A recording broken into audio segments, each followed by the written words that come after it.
James Folsom, he's one of our student operators. He's worked with us all year. Ronnie's son. I'm not sure that volunteers or something like that. That's Ronnie's son? Monty, yes.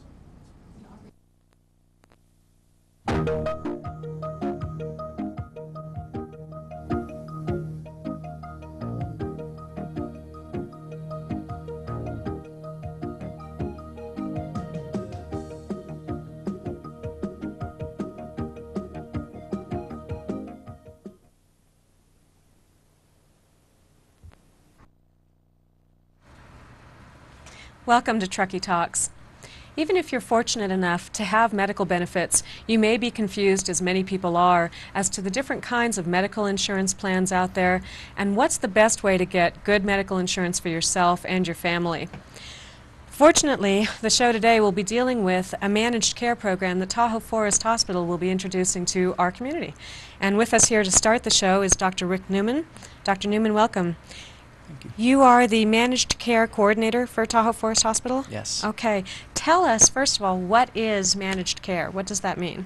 It's a complicated question. I think a little bit of background can put things in perspective.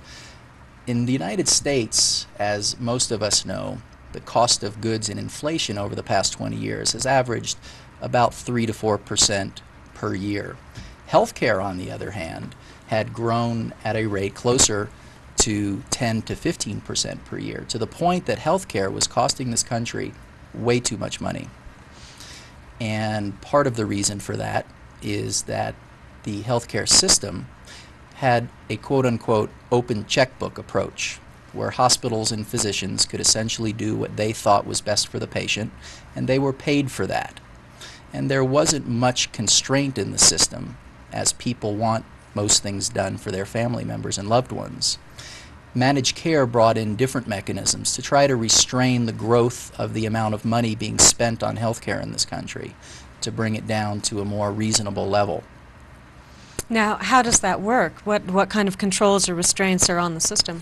There's been a historical progression of different types of constraints. I think historically, the first thing that occurred was the concept of a PPO, or a preferred provider organization. Now, let me stop you right there, because we have a graphic, and this is one of many acronyms that comes up where people are faced with a myriad of choices as to what kinds of insurance to have. And now we have that graphic on our screen, so carry on. A preferred provider? Preferred provider organization historically is really the first type of managed care program that was put in place in this country. And in its most basic form, a PPO is a situation where physicians and hospitals agree to receive a fixed payment that's defined in a contract,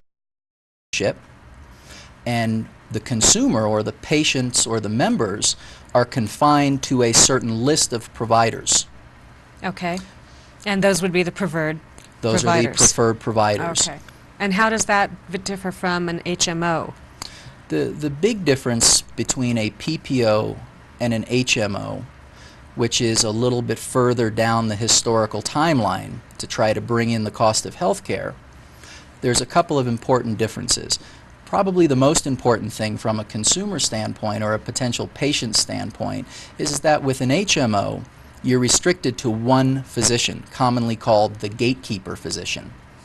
And that gatekeeper physician really coordinates all of the care for that individual. The other important difference on the provider side of things with an HMO is that most of the providers are paid in a type of reimbursement program called a capitated arrangement. That sounds gruesome. Would you explain this? We call this decapitated sometimes. Under the old system, even under a PPO, the hospital or the physician or an ancillary provider is paid based upon what they do.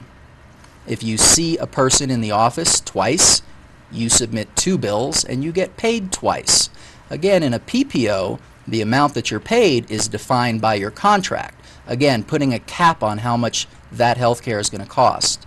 Capitation is an arrangement where the physician receives a check, or the hospital, once a month from the insurance company based upon how many people are enrolled in that plan in that geographic area.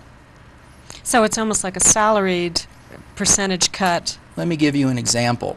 If an insurance company has 1,000 people living in Truckee that they're covering, they would take a family practitioner and say, we're going to give you $10 per member per month to take care of these 1,000 people.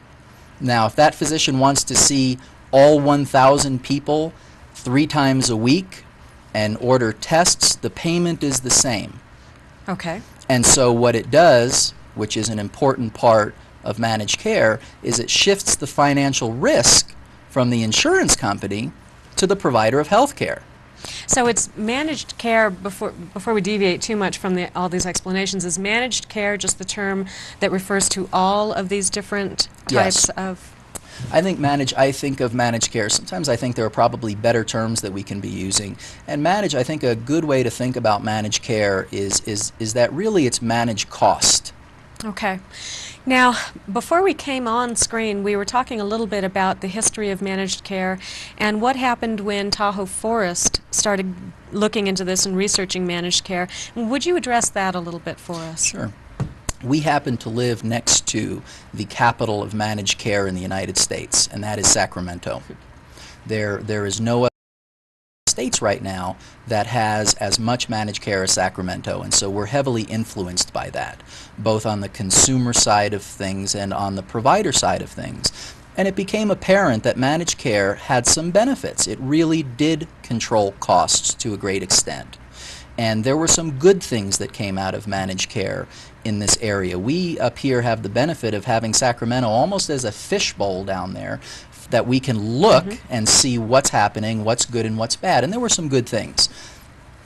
The primary objective of the hospital is to work closely with all of the providers in the community, being physicians, ancillary providers, chiropractors, some of the alternative healthcare providers, to put together an organized system that allows us to participate with all of the different plans that are out there covering the lives of the people that live in our community. And how possible is this? That sounds like a large-scale undertaking. Well, I think that the goal is to try to have 80% of the population able to see the providers in this community. And again, when I say providers, I'm talking about the hospital, physicians, and the other providers of health care, to be able to see those people because those people, those providers, are actually contracted with their plan, either through an HMO type of an arrangement, a PPO type of an arrangement, or the other types of arrangements that I think we're going to talk a little bit about. So then are you working with each one of these different insurance agencies or health management organizations individually and trying to set up contracts with them, or how is... The hospital and the physicians in Truckee formed an organization that allows them to work with these different insurance companies to put together a program that covers those people in the community who have purchased their health insurance from that plan in an organized fashion. Okay. Now, we just have a couple of minutes left, but I did have one question on that. You mentioned the physicians in the hospital. What about input from the community? Were there citizens involved in this? Actually, the whole movement up here was started by the citizens in the community. About 6 years ago, a group of both local employers and some government officials put together what we now call the Community Task Force. Representatives from various walks of life in Truckee that is an integral part of the development of everything that I've explained here. So a big piece of input comes from this community task force. Well, that's good to hear. And so what's the upshot of this been? Have you come up with the picture-perfect plan? Well, the first thing that we recognized was that there are several different groups of people in Truckee. Let me give you an example. The folks at the Bank of America can't decide what health insurance to buy. That's decided at the corporate office in Los Angeles. Sure. So in order for us to see those people and to be a provider under their plan, we have to work with the plan that they've chosen for these local people out of the Los Angeles office. And so what we've done is gone out to community and tried to get a good idea of what all the plans are that are out there, and we're in the process of successfully working with these different plans right now. Okay, that's good to hear. When we come back, we'll be joined by Larry Long, who is the administrator for Tahoe Forest Hospital, as well as Rob Eskridge, who is a member of the board for the hospital. Thank you, Dr. Newman, for joining Welcome, us, thank and you. we'll be back in just a minute.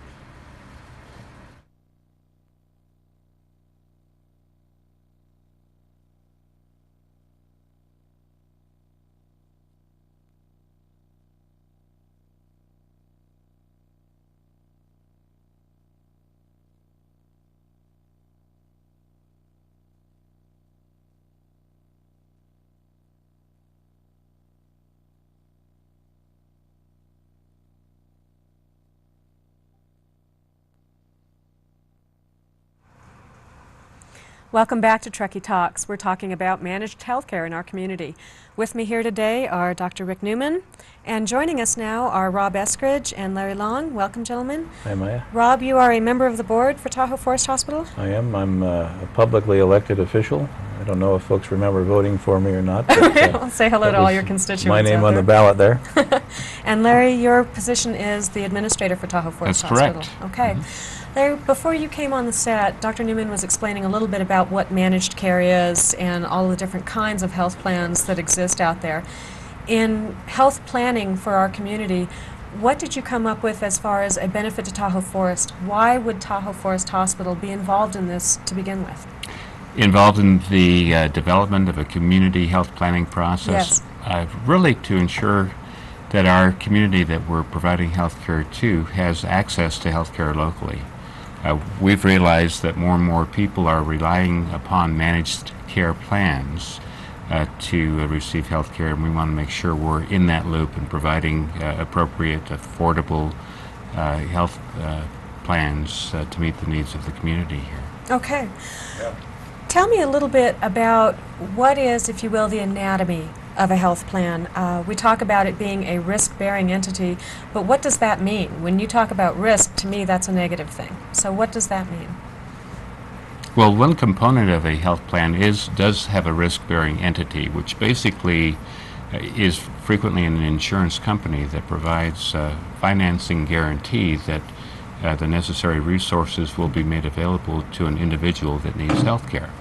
So that's one of the big entities, is making sure there's a financing mechanism there to cover the costs of providing health care to the enrollees of a particular plan. Okay. Another, maybe even more or as important entity is the provider network itself, which is the group of healthcare providers, physicians, allied health professionals who have joined that plan to and have agreed to provide the needed health care to the enrollees covered by a particular plan. Well, let's talk about that for a minute. If we're going to be talking about the provider network, the assumption would be that if Tahoe Forest were involved in this, those providers would automatically be any physician that were associated with the hospital. What about providers outside of the network or outside of the hospital who may not at this point be connected with the hospital but may want to or need to join this network? Will that be an option? Well, you know, it's really not as easy as that, Maya, because if this was a one-size-fits-all plan where we had one insurance program that everybody could buy, that would be easy. You'd set up one provider panel. But in actuality, what we've learned over the course of the last few years is that there is no one-size-fits-all. Our community is so unique. The closest big city for medical care is Reno, and it's in another state, and there's licensing issues of who can sell insurance across state lines. So, in fact, the community health planning effort is now looking at creating a number of different contracts, and each contract has its own provider panel. So it's a whole lot more complex than that. So it isn't just a one box, one item, here's your plan, and this is how it's going to work for everybody. No, and that's the beauty of what the physicians have done, is they've put together what's called an IPA, an independent practice organization, so that as a group of physicians they can contract with entities. But it really is a physicians organization, and there are other healthcare providers in the community other than the hospital that are not a part of that organization, and what we're now learning is we have to figure out ways to get information to those other providers and to bring them into the loop. But timing's important. Bring them in after we're far enough along to see where we're going with each of these different contracts, but before the deal's done. Right, right. So does that mean that we can look forward then to maybe some alternative health providers also being included in the plan? Should we ask Rick to answer that Newman? one? Yeah, interestingly, we just had our annual retreat, and a lot of the community members and community representatives were there. And one of the things that was loud and clear is that there are a lot of people out there using what we typically call alternative healthcare providers. And it was brought up that maybe we should call them complementary healthcare providers because they complement the allopathic or the standard type of medicine that we practice. And we recognize that it's an important part of healthcare delivery in this country. And it's typically not brought into the loop, so to speak, when you're talking about hospitals and MD physicians. But we consider ourselves progressive, and we're planning on doing that. That's good to hear, and I'm sure that'll be good to hear for many of the people watching. One of the things that you and I had an opportunity to discuss off camera was the potential for bringing in individual people. One of the unique components of our community is that we have so many people who are self-employed, independently employed, or independent contractors. Will we be able to address the needs of those people with this program? Well, you know, in the service area that Tahoe Forest Hospital serves, there's about 15,000 households. And this would be the Truckee area, Tahoe City, West Shore, Kings Beach, and Incline Village.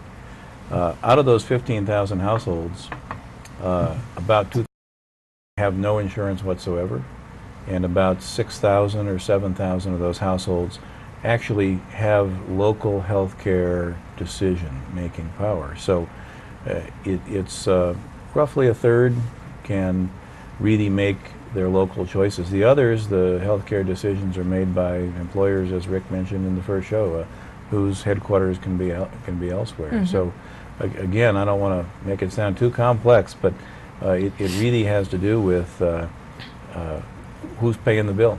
If you've got a local employer that you're working for and they do provide health coverage, I think we're going to see that as some of these contracts kick into gear, there's a lot more flexibility. And most importantly, as Larry said earlier, you can get your health care here and not have to go to Reno or over the hill to Sacramento. Which is important. Larry, let's talk about the risk factor a little bit if we can. What, if any, is the risk to the hospital in being involved in a program like this? There are a variety of different health plans that we're working with currently. Many of those plans continue to be the risk-bearing entity or part of the plan. So in those, the risk is relatively small. It's certainly important that we be a player and a member of that plan. There are a couple of layers of risk here. But down the road, we are currently in the process of developing our own plan that will give us more autonomy and more voice in things like benefit plan design to address, as you've mentioned, the individuals and the large group of small employers here. And under that plan design and under that plan, we will begin to accept some of the risk. Okay. And so some of the ways that we try to mitigate or address that risk as we accept responsibility and create our own plan is to look at how large a population we can spread that risk over. And so we're partnering, or one of the plans proposes to partner with South Shore, Barton Memorial Hospital, and the communities down there. The other way of spreading that risk is to expand it even to include some of the district hospitals in other parts of California. So we're in the process of looking at that option. And in addition, there's reinsurance that can be bought to where we can spread the risk that we would have responsibility for to a traditional risk bearer, Okay. that is an insurance company. Okay. And can I just add to that the hospital's been very active in health promotions. And maybe you've attended one of the health fairs and some of the classes. In the long run, Ounce of prevention. a healthier community lowers the risk that the local payers have to accept. So I think a little healthier lifestyle for all of us, we all benefit. That's why we're here in the first place, isn't it, Rob? Mm-hmm. Okay. Thank you for joining us. We'll be back after a brief break.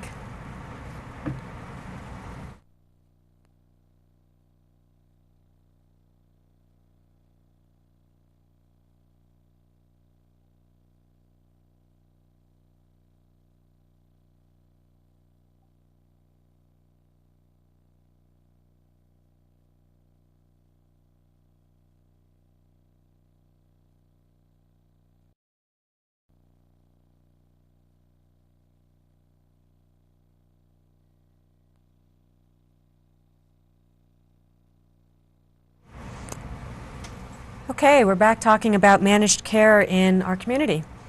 Gentlemen, what I wanted to ask before we got off on the last break were, what are some of the obstacles or challenges specific to Tahoe Forest Hospital in coming up with a managed healthcare plan or planning or master plan for our community? What's specific to us that other communities may not have to face?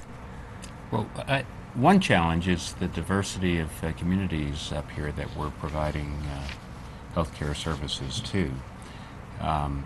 We have governmental employees, we have individuals who aren't employed, we have many small employers, we have seasonal employees. Anyways, a very diverse community, and so the challenge is finding the right mix and package of healthcare plans that meets all of their needs. And had any luck? And what have you come up with as far as Well, basically a strategy.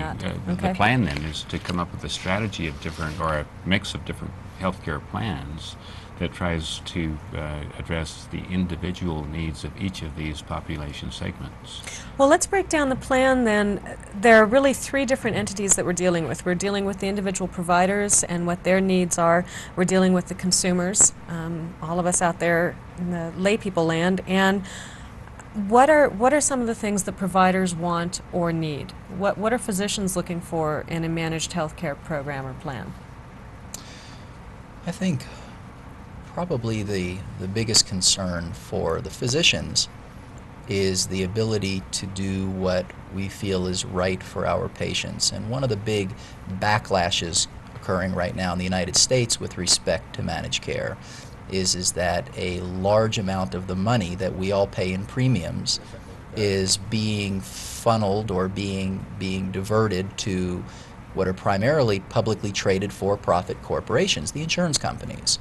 And the way that they are saving money under this managed care program in the United States is by limiting what physicians can do and can't do. Mm-hmm. And that's something that doesn't set well with most providers. And it's one of the, although it's an obstacle and it's a concern, we also have a unique opportunity up here to design the programs and to work with the programs in a fashion that will allow us to be our patient advocates and not be told so much what we can and cannot do. Yeah, the abbreviated version of an awful joke where the HMO physician shows up at St. Peter's Gate and St. Peter says, yes, you can come in, but only for 3 days. That's right. Yeah, we've all heard, you know, I think that the concept, the perception is now is that the pendulum is probably swung a little too far. Mm-hmm. And what we see now is that things are actually moving back, and there's more freedom on the parts of providers to do what they feel is appropriate for their patients. And I think that the standard approach to the insurance company whose motto is just say no is changing a little bit. And we're here on waste in the system, things, creative ways to try to save money for the consumer without just saying no. And what do consumers want? Are we being realistic in what Well, we're if- asking for? If St. Peter always said 3 days stay, that'd be great. But what St. Peter's saying of those HMOs is no stay. It's mostly outpatient surgery. Yeah. If you do have to go to the hospital, there isn't very much authorized. And I think what consumers want is a reasonable shot at getting the good health care that they need, and not something that's driven exclusively, as Rick was saying, by a for-profit organization. The other thing I would say consumers want is they want to be treated as people and as patients. And you know, it's so much easier to do banking than it was 10 years ago. It's easier to go to the store. It's easier to handle many transactions. And all of those different industries are teaching us consumers what to expect. And I think we also expect that from medical care. We don't want to wait in doctors' offices. We don't want to go to the hospital and be told what to do. We want orientations. We want a little bit of training on what we need to take care of ourselves after that 4 or 5 hours of surgery at the hospital. So there's a different set of expectations that are being led by many of the industries outside of healthcare. I grew up a Kaiser baby, and without trying to be too disparaging on that system, I recall having to follow the blue line to the yellow line, the green line to the red line out the back door, or having to wait 7 or 8 hours to see a physician. Is that the kind of thing that people are going to be looking forward to in the future? Is that what consumers have facing them, or are we going to be able to arrange this in such a way so that it's consumer friendly and still works for the physician and the demands on the physician as well as the hospital? Well, I'll tell you, we try to be very customer focused. So our intent, our goal is to make it very user friendly, very customer friendly. One of the tools or ways that we've tried to accomplish that is to invite community input into the design of our various plans and health plans that we're trying to put together. We're finding through that people really want affordability in their health care plan. Also, I think the second most important, or as important in issues, they're looking for choice and good access to the local medical community. In addition to that, the assurance that they can access specialty services that aren't available here, such as neurosurgery or open heart care. Okay. We have just a few minutes left, and it's not enough time to cover everything that I think you need to cover in order to inform the public. But if you can, briefly give me a synopsis of what your strategic plan is. Where are you going from here to implement a plan for Tahoe Forest Hospital? Dr. Newman, you want to start with that?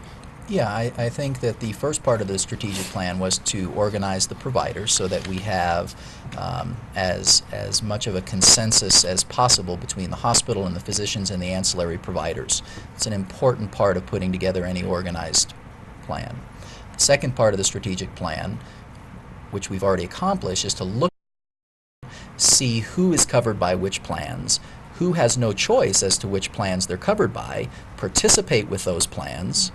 Those people out there who do have a choice and are not happy with the choices out there, either participate or through the development of our own plan, have several options for these people so that they can purchase health care under the circumstances that Larry Long was just explaining.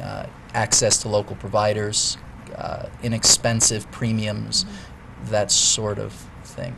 Will you be looking for more input from citizens? Will you be looking for more consumer input as you develop this plan?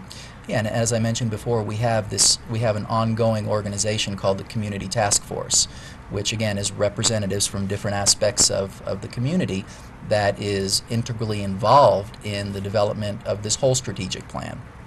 And so how often do you get input from them? How often do you hear from these?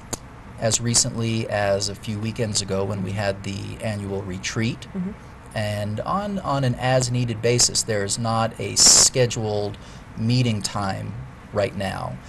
It seems to wax and wane, where there may be a period of time where a whole bunch of input is needed, and we have our tasks laid out for us. We go back and do some work and bring the results back to the community task force. So it varies depending upon what stage we are in the development of these different programs.